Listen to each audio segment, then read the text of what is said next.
Hello friends, how are you? Fine. Welcome to our channel Growing Fire Lifestyles. Yes, welcome back.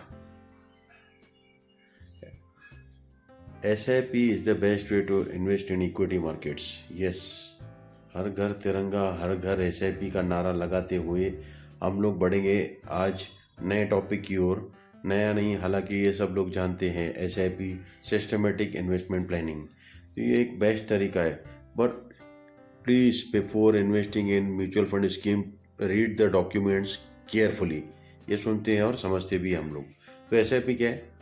Systematic investment planning रहती है हमारी। Scheme mutual fund की लेते हैं हम लोग। Monthly investment in mutual fund schemes रहते हैं। जैसे आप FD में, RD में, पोस्ट में RD करते हैं, उसी तरह से ये एक सिंपल और ट्रांसपेरेंट वे है म्यूचुअल फंड के थ्रू आप इन्वेस्टमेंट करो। तो इसका क्या बेनिफिट है, उसके क्या फ़ायदे, वही हम जानेंगे आज के टॉपिक में।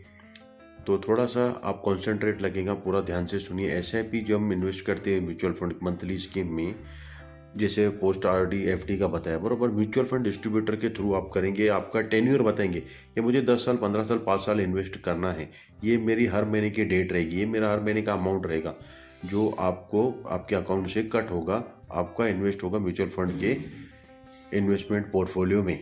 ठीक है, जिससे आपका 9 मिलेगा। 9 क्या है? Net asset value. डिफरेंस मैं अभी आपको बताऊंगा सेविंग और इन्वेस्टमेंट में। सेविंग क्या करती है और इन्वेस्टमेंट क्या कर सकती है, क्या कर रही है और क्या कर चुकी है। वो काफ़ी लोगों का आपको प्रैक्टिकल एग्जाम्पल आपने देखा भी रहेगा। जैसे आप 10,000 रुपया महीना करते हैं 15 साल के लिए बैंक में, 5.5% के हिसाब से आपका 18 लाख रुपए जमा होता है पहले तो, और आपको मिलता है 28,200,000 रुपया 5.5% के हिसाब से FD का। ठीक है, अगर यही आप पोस्ट में करोगे तो पोस्ट का क्या बेनिफिट है? तो पोस्ट में आपको कितना ब्याज मिलता है वो आपको देखिएगा। अब वही इन्वेस्टमेंट वही आपने 10,000 किया, बट अभी पोस्ट में कर रहे हैं, पहले आपने FD में किया। तो यहाँ पे 6.8 के हिसाब से आपने इन्वेस्टमेंट 18 लाख ही किया, बट आपको मिला कितना? 31,32,700 रुपये। तो ये आपका बेनिफिट हुआ पोस्ट का। अगर अभी यही हम लोग देखते हैं म्यूचुअल फंड में इन्वेस्ट करने के बाद उसका क्या रिटर्न आता है, ये आपका 7%, 6.25% हो गया लगभग, correct.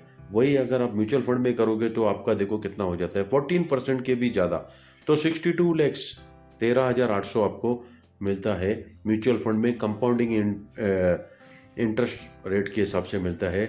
Compounding is the 8 wonder of world. तो 8वां अजूबा है, वॉरेन बफेट ने ये बताया, सबको पता है।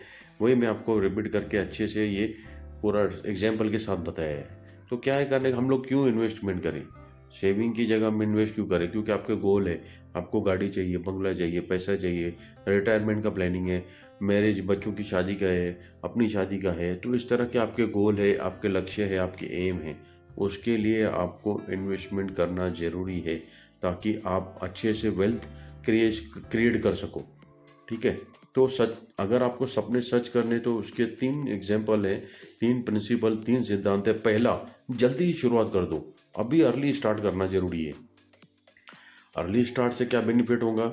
जैसे ही आप करते हैं तो उससे कंटिन्यूटी रहना बनती है। नियमित इन्वेस्ट करने, continuity is the Q of success. तो वो एक की है। हर आपको सेहत बनानी है तो थोड़ा तो एक्सरसाइज रोज करना पड़ेगा, दैट्स इट।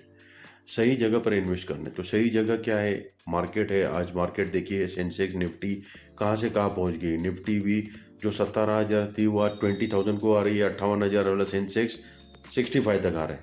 तो एग्जाम्पल से समझते हैं, कब देख लीजिए। जो जल्दी स्टार्ट करता है, यहाँ पे एक बच्चे का एग्जाम्पल दिया है, 26.5% का उसको रिटर्न मिला। अर्ली स्टार्ट करने के बेनिफिट क्या है, वो एक एग्जाम्पल आपको दिख रहा है। तो एग्जाम्पल के थ्रू हम ऐसे अर्ली स्टार्ट करेंगे। तो अभी 2 लोगों का एक एग्जाम्पल से मैं आपको बताता हूँ। दो फ्रेंड्स हैं, बरोबर है। एक का नाम है मिस्टर अर्ली, दूसरे का नाम है मिस्टर लेट। तो मिस्टर अर्ली जब स्टार्ट करता है तो उसको इन्वेस्टमेंट भी कम करनी पड़ती है, और उसका पैसा भी ग्रोथ ज़्यादा करता है, रिटर्न भी ज़्यादा मिलता है, CAGR भी ज़्यादा मिलता है, कंपाउंड इंटरेस्ट भी ज़्यादा मिलता है। और लेट वाले को पैसा भी ज़्यादा डालना पड़ता है और उसका रिटर्न भी कम मिलता है, उसको CAGR भी कम मिलता है। तो ये है भाई, देखिए। तो मैं कहाँ पे गलत कर रहा हूँ, अभी ये सवाल आता है। आप कहाँ गलत कर रहे हैं कि आपने सही स्कीम सेलेक्ट नहीं किया। ये आप सोच रहे हैं सही समय है वो गलत है, सही जगह है या सही जगह पे इन्वेस्ट नहीं किया है। पहले पहले तो आपका स्कीम आप सोचोगे मैंने शायद सही स्कीम सेलेक्ट नहीं किया, तो सही टाइम पे नहीं किया है, टाइमिंग रॉन्ग है कि मार्केट बढ़ गया और मैंने इन्वेस्ट किया, तो उस तरह से भी नहीं है, टाइमिंग और स्कीम ये भी नहीं। तो आपका रीज़न क्या है? आपने सही, या तो आपने स्कीम सही नहीं लिया, तो या तो टाइमिंग गलत है। तो एक एग्जांपल समझते कि 2000 में आपने समझो मार्च में एक आपने आईटी का फंड लिया, टेक्नोलॉजी का फंड डाला, उसमें आपने इन्वेस्टमेंट किया 10 रुपये के हिसाब से 9 आपने एक पैसा अमाउंट इन्वेस्ट किया, बरोबर है। कुछ समय के बाद मार्केट क्या हो जाता है, क्रैश हो जाता है। मार्केट क्रैश होने के बाद मार्केट फॉल आपका 9 कम हो जाएगा, नेक्स्ट एसेट वैल्यू कम हो जाएगी, यानी आपने इन्वेस्टमेंट की जो वैल्यू था, बरोबर है, 2 लाख रुपए आपने इन्वेस्ट किया और उसका 99,000 हो गया, तो 10 रुपये का 2 रुपया हो गया, 80% आपका पैसा डूब गया। ऐसा लगेगा, डूबा नहीं है, आप इन्वेस्टेड हो। आज वो 9 की वैल्यू कम दिखा रहे, बट वो डूबा नहीं है। मार्केट कम हुआ है ज़रूर, इन्फ्लेशन की वजह से, जो भी परिस्थितियों की वजह से, बट वो बढ़ेगा, ग्रो करेगा। क्या करना है, वेट, पेशेंस रखना है। यहाँ पे आपको पेशेंस रखना है। वापस आप देखते हो कि वो आपका जो 10% के हिसाब से 2-3 साल में वापस वो आपका बढ़ते जा रहे हैं। आपने 4 की जगह भी अभी आपका 3 हो रहा है, तो अभी कॉल लॉस कम हुआ, कवर हो गया, क्योंकि आप इन्वेस्टेड है, पेशेंस के साथ काम किया। यही है मार्केट के, इसके साथ पेशेंस चाहिए। तो आपने रिकवर कर दिया 3 साल के बाद, 10 रुपये वाला 9 बैक टू बैक पिविलियन आ गया, 10 रुपये हो गया, 10 रुपये हो गया। अरे बोला यार मैंने तो 3 साल तो वेस्ट किए। फिर से आप भूल कर रहे हैं, वेस्ट नहीं हुआ है, आप इन्वेस्टेड हैं।